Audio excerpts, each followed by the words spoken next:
Kamusta mga kabanate? Magtatanghalian na tayo. Kain tayo. Ang ulam natin ay itong isda. Nagatobo ko ng gulay at saka ang sausawan. Kamatis na may mangga. Tapos nilagyan ko ng bagoong para masarap sausawan. Maraming salamat po sa pagkain na kain sa aking harapan. Natin ito sa kain na tayo.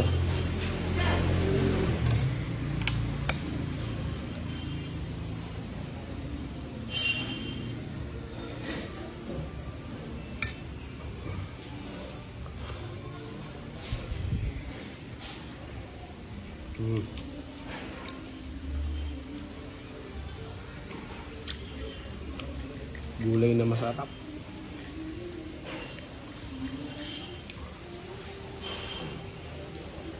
Sasawsaw natin.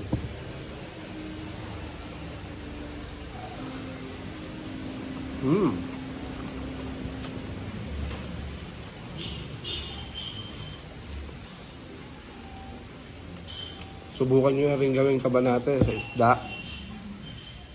Sausawan ng isda, ang sarap. Kamatis, may mangga. Bagay na bagay siya. Bagay na bagay ang pritong isda. Sarap.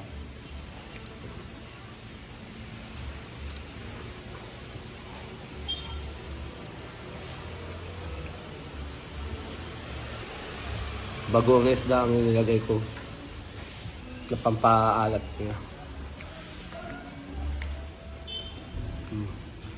Adobong gulay. Yung gulay nito, pwede mo siyang pakbit. Siyempre, masyado ng may bagoong na sa sausawan ko. Kaya inadobo ko na lang sa toyo.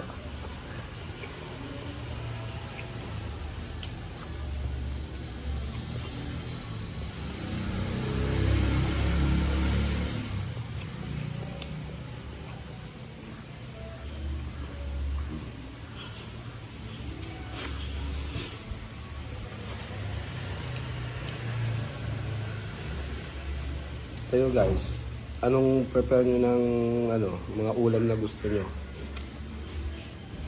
Karne, isda, manok. So, titiran ko naman yung aking mag-ina. Kakain na din. Nakatingin na sa akin. So, God bless. Banate!